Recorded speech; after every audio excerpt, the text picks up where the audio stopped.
Hello, Mathflex homemakers! Here I am again, Nancy Reyes Lumen, and we are going to be doing a very creative session now. Maliban pa sa baking pans used for baking, which is actually for the love of baking, pwede rin natin for the love of not baking the same pans. And maraming ibang uses na pwede nating isipin gawin.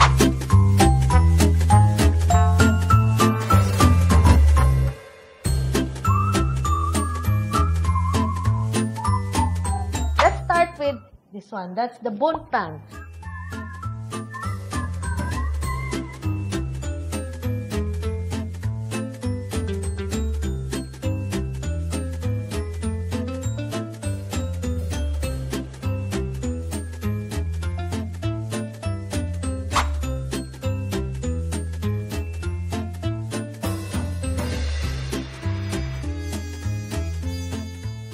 The Bundt pan, gagawin niya ng parang pudding cake, and usually, wala na kayong maisip kung ano pang gagawin. Pero tingnan nyo, this was steamed rice steamed with some fillings ng mga tira-tirang mga meat trimmings and pwede ring mga vegetables.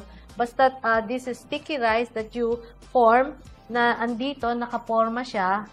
Tapos may butas din para mas madaling maluto yung loob. Just be sure na what you're putting, everything you put there has been cooked already.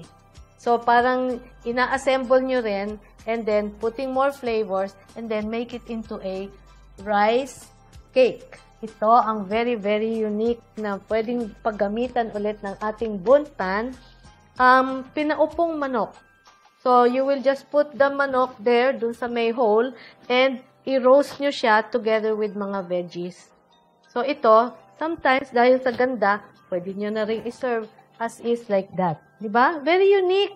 So, naisip na magamit ulit. Para hindi naman araw-araw gagawa kayo ng Bundt cake, pwedeng-pwede itong gamitin. In fact, why not start a business na ito yung ginagamit nyo? Diba? Get a lot of Bundt pans and do that. Very unique sa inyong magiging chicken business. Siyempre, we have the traditional meatloaf. Kasing ganda rin ng mga na tinatawag nating embutido in the loaf pan.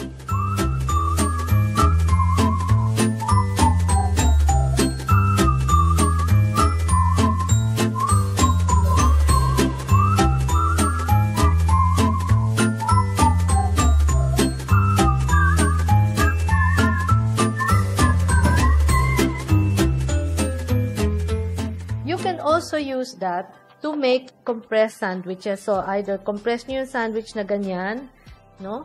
And then, it will come out like this, or pababang ganyan, and then, madali nyo nang idalahin sa picnic.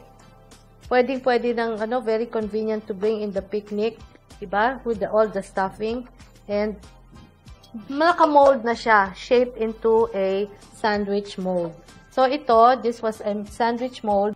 Pero when pagdating yun sa picnic, you can just slice it and serve it individually.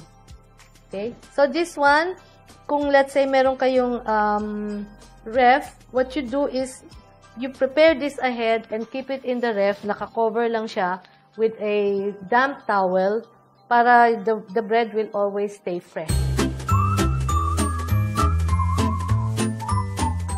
Mga pans, they also act as molds. So, this can be your cathedral window, heart-shaped mold.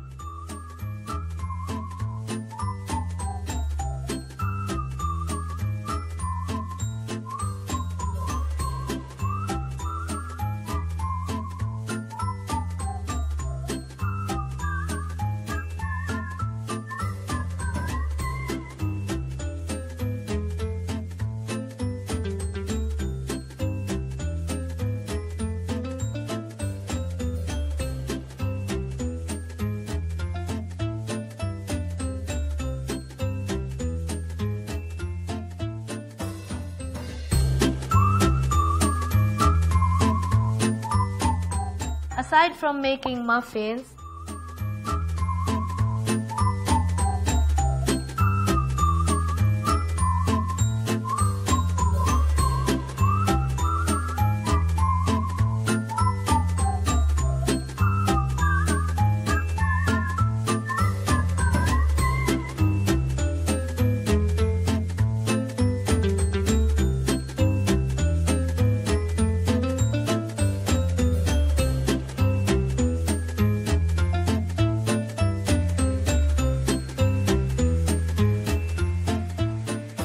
you can prepare molo wrapper na ginawang in advance na you can bake it and because this is non-stick, madali siya talagang alisin.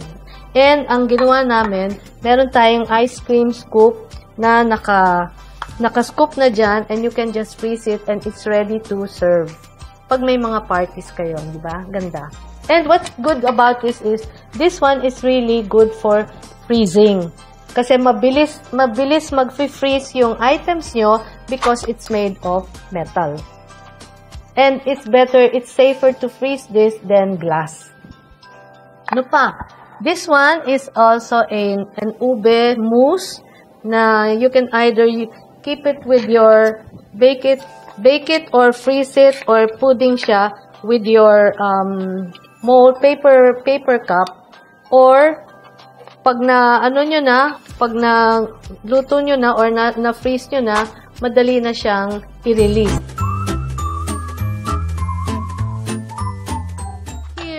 You can suggestion na using your pans, your square pan.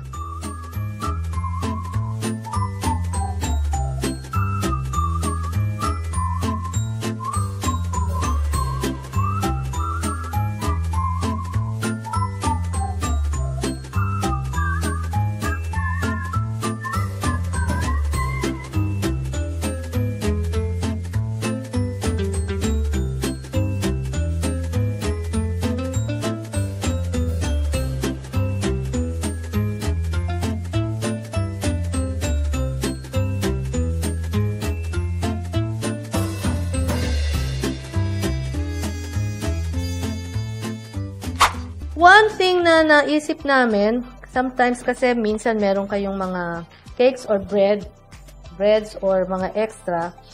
What we found out is di ba merong uso ngayon na ice cream cake sa mga ibang mga ice cream stores.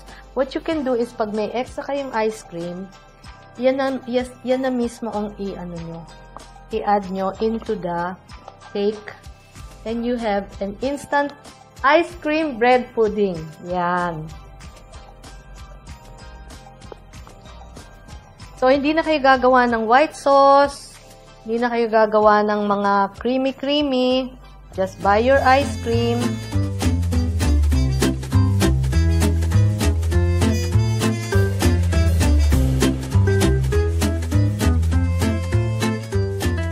Sometimes, nagdadagdag pa ako ng butter. Sometimes, dinadagdagan ko rin ng rum or brandy. Tapos, yan. So, na-extend nyo na yung ice cream. Nagamit nyo pa yung inyong bread. This one, this is now baked. Just goes to the freezer. Tapos, pag gusto nyo nang i-release, siguro a little warm knife. Cut along the sides and pwede nyo nang iserve as ice cream cake. Ito, this is the springform pan.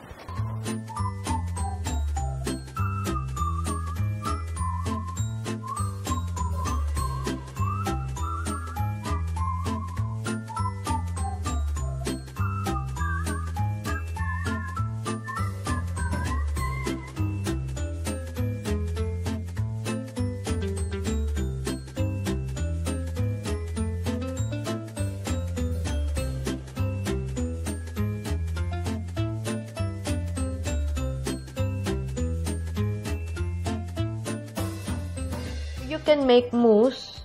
Okay? So, ang mousse, tapos tinap natin with strawberries. So, ang release niyan is easy. Yan. So, just before serving, pwede nyo nang i-release yan and then you can easily slice it. Or you can keep it stored like that. Make it ahead of time. Keep this. So, ganyan. And pag ready na, then you can easily just release it. Ang tawag dito, nire-release nyo with several fruits there. Okay. Again, my dear homemakers, it's just a matter of trying to be very creative in what we do, making double uses or multi-uses of the pans that we have.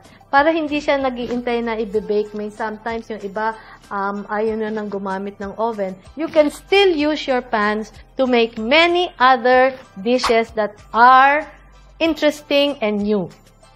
That's why, for the love of baking, we, Masflex homemakers, are very good in it. Right? Right.